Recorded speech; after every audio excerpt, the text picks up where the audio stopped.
السلام عليكم ورحمة الله وبركاته خبجان توتا جالتهم توتا هردف توتا يوماتي يوتيوبي أبدوسي أوروتوب بغانا غانجراتا شمراني في جارسا جارتين درغاقو درغاقيتين حرم موان جبدو تكون قبط لنو في هندي كيسالويو ما أفحر كسين أقوبا لايك قوچون سيدي كده كل رفضنا دا بلايك قودا سبسكرايب قودا مواتوكو سنتمون بربادا حرا جالالي رغادا مال جيچودا جالالي كن eessaa uumame kan jedhu har'a waan ajaa'ibaa tokkoon isinii dhufe obboleettiin keenya akkuman duraan feesbuuk irratti poostii isinii godhee keessaan dhufuudhaan abdussee ergansi jaalladhee waggaa 3 ol ta'eetiin jira sitti machuun sodaadhe har'a baasee sitti me furmaatanaa kaa'ee didda taanaan of hin ajjeesa har'aan of geessee jirti isin maal jettu mee an fakkeenyaaf namni tokko na jaallachuu danda'a amala koorraa haasaa koorraa maalirraa iyyuu na jaallachuu danda'a garuu akkamitti namni otuu nan beekin ofin ajjeesaa na fuutu yookiin na jaalladhu malee jedhee fudha nama qaba. An akka nama tokkootti kaayyoon qaba yookiin jaartiin qaba waan yaaduun qaba. Shamarran kamuu namni kamuu waan akkasii qaba. Garuu wal jaallachuu jechuun waliif kan walii ta'uu jechuun maal jechuun? Muucal jedhameetuma sin jaalladhe akkuma si argeen si jaalladheedhaan na fuudhi yoo didde kilooroksiin dhugaan hin ta'a. Hin ta'a mee kana qofitti natti himaa. yaada keessan naa kennaa awwaan hin deebiseef isinitti himaa barreeffama illee poostii isinii godheen ture sooma keessa gaafa sooma 10 wahii keessaan akkuma kana barreeffama dheeraa tokko isinii poostate nama baay'ee gaafii jaalala na gaafata of jajuuf otuu hin taane waan namni tokko uumamaan jaalala kan jedhamu jira si jaallachuu danda'a sirraa qabamuu danda'a kan ofii otuu si godhatee si hawwuu danda'a akkuma nu hariin shamarran tokko gaafa laalle irraa qabamuu dandeenya nullee akkasuma qabamaa oolla shamarran baay'ee irraa garuu qabamuuniif jaallachuu wal adda kan ofii godhachuuniif jaallachuu wal adda namni baay'een keessan na jaallachuu dandeessu na hawwuu dandeessu na jaallachuun keessaniif kan ofii na godhachuun keessan wal adda anis akkuma nama baay'ee hawwu nama sana hawwuuniif ijaan jaallachuuniif kan koo itti siqee amala isaa baree kan koo ta'a jedhee murteessuu wal adda fakkeenyaaf ammoo obboleettiin keenya kun miidiyaa irratti san haasa'u sobasa ta'u dhugaasa ta'u nan sobaaraa ta'u dhugaa ta'u haasaa koo kanarraa yookiin woman haasa'u kanarraa itti tolee jennaan abdussee kun utuu koo ta'e jettee hawwiisiiti malee natti siixee nama kamii nama badaadha moo nama gaarii kan ta'e nan beeku otuu rabbiin immoo walitti nu siqsiisee jennaan amala anillee amala si jaalladhe isiinis amala koo jaallattee waliif gallee wal jaalladhe natti tola maaliif shamarran ana biratti akkasiin miidhamtuun fedhu otuu rabbiin fa ana kana shamarran na jaallatan hundaaf kooppii na godhee kooppii jiramti akka bakka kooppii taatee hundinuuyyuu kan ofiisi godhatanii angaruu nama tokkittiidha dhiira tokkittii kana kooppii gochuu waan hin danda'amneef warri amma dhuftanii gaafii akkanaa dhiyeessitanii jaalala dhugaataan siireesii yookiin qoosaadhaaf muudii natti qabuuf waan kana barreessiteen se'a goruu siireesiidha mucaan isuma dhugumaati kakattee natti himti waan barbaadan sii godha jaalala dhugumaa atumti kan koo ofitti naa ta'idha wanti natti dhiyaate kun angaruu deebii maaliin deebise obboleettii hirrii na jaallachuu keetiif galatoom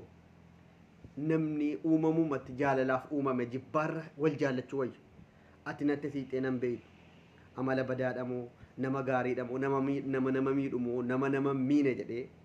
natti siixee dura nan barre abdussee feesbuukuma irratti sooshaal miidiyaa irratti na beekta sababa kanaaf na jaallatti ijaan na jaallatte malee natti siixee amala koon jaallanne malee kanaafuu obboleettii kiyyaa dura tasgabbaayiti nama kamuuyyuu gorsan kenneef abdusseessa ta'u nama biraayyuu yoo jaallatte dura dhaqee dubbisiiti wal bariinii akkam hiriyummaatti ta'u wal barii maalummaa isaa qoradhu itti siqii haasa'iinii haasaa sitti tole amalli isaa dhugaa sitti dubbata yoo ta'e booda erga wal barame ka'e jaalalli namaaf dhiyaatee wal jaallachuudhaaf kee godhachuufis yoo murteessite gaafas murteessita malee otuu waan kana adda baafattee itti siqxee nama jaartii qabu haa ta'u amma dhiirri barammaa otuu jaartii qabanuu namni tokko yoo dhaqee isa ofii isaatiin immoo nama gaafata allakkii jaartii kan koo jaalladhee miti maaloo dhadhee sobee shamarran gowwoomsuu barbaada itti siquu barbaada garuu ati ofii keetiin dhaqxee gaafannaan yoo jaartii 10 qabaateeyyuu lakkii an jaartiin qabu jedhee si gowwoomsa dhiirri barammaa an garuu shamarran gowwoomfamtu arguun du'a naaf wayya shamarran gowwoomfamtu arguun shamarran gowwoomsuu jechuun ana biratti du'aan tokko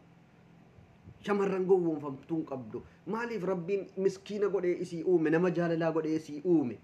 uumamuma sii keessatti shamarran jaalala waan taateef miidhamuu hin qabduudhaan kaayyoon kan koo wantin halkanii guyyaa shamarran keenya akka miidhamneef yaa shamarran keenya of eegaa dhiirri barammaa akkana ofii kooti dhiira ta'e tan waan keessa keenya bara ammaa dhiirri barammaa deemsisu isinitti himuun kan koo waan isin maaliif namni haadha ofii jaallatu namni obboleettii ofii akka miidhamne fedhu namni haadha ofii akka shamarran hundaatti ilaalu miidhamni shamarranii isa miidhama shamarranii jaallatu miidhamaanatu akka nama soba sobee yookiin shamarran gowwomsu lakkii bakka na jaallachuu keetiif kana waa tokko mikinaatatti meetan immoo soba sobee birrii amma ijoollee wal harkaa nyaattu kana birrii mana maqaa kan kootti akkana godhi maal godhi biyyatti akkana makiinaa biti yookiin baajaajii biti galeetan akkana godha soba sobee birrii harkaa xab gochuu nan danda'a nama ofiin na jaallatee jedhe kan garuu nan du'a malee shamarran na jaallatteetti jedhee hayyee akkasi baga na jaallatte anillee akkas jedhe soba itti sobee kan kooti ati kan kooti maaloodha jedhe soba sobuun jaalladhu dhugaan itti hima an nama ammallee jaalalaaf of hin qopheessineedha biyya baqaa biyya kaayiroo keessan jira hiree baqattummaa kanarra taa'etan carraa eeggachuu jira yoo rabbi biyya kanaa biyya sadaffanaaf kennee yookiin biyya guddattuu Ameerikaa yookiin biyya tokko nagee sana booda barumsa koon addaan kutellee xumuree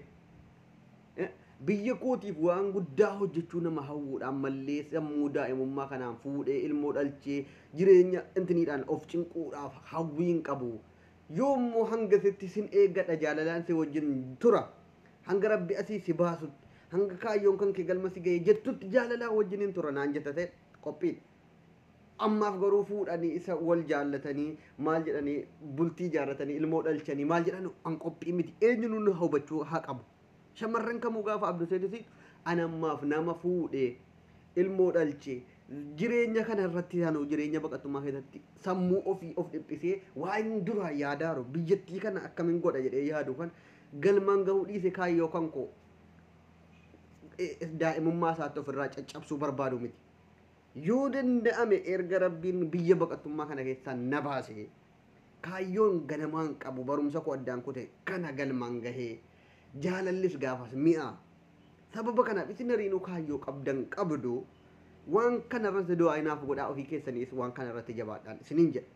du'aa irratti jabaadhaa du'aa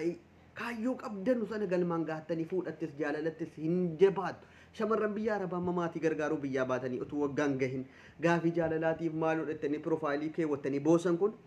kaayyoon isin baataniif galma geenyaan immoo jaalaluma tureef erga isin biyyaa baatanii isin qabe waan kana irratti yaada jaalalaaf biyyaan baane shamarran biyya maatii keessan gargaaruuf biyyaa baatan aalii keessan mana citaa keessaa jijjiiruuf baatan sababa kanaaf waan kana irratti jabaadhaati of jijjiiraa kaayyoo keessan galmaan gaadhaa abdusseen illee deebii kanan deebise obboleettii kan koo na daawwatta yoo ta'e akkasitti nama biraallee yoo ta'e gorsa kana fudhadhu siin jedha galatoomiyaa hordoftoota kiyya laayikii gochuun viidiyoo kan akka namni ariin daawwatu godhaa nagaan naaf tura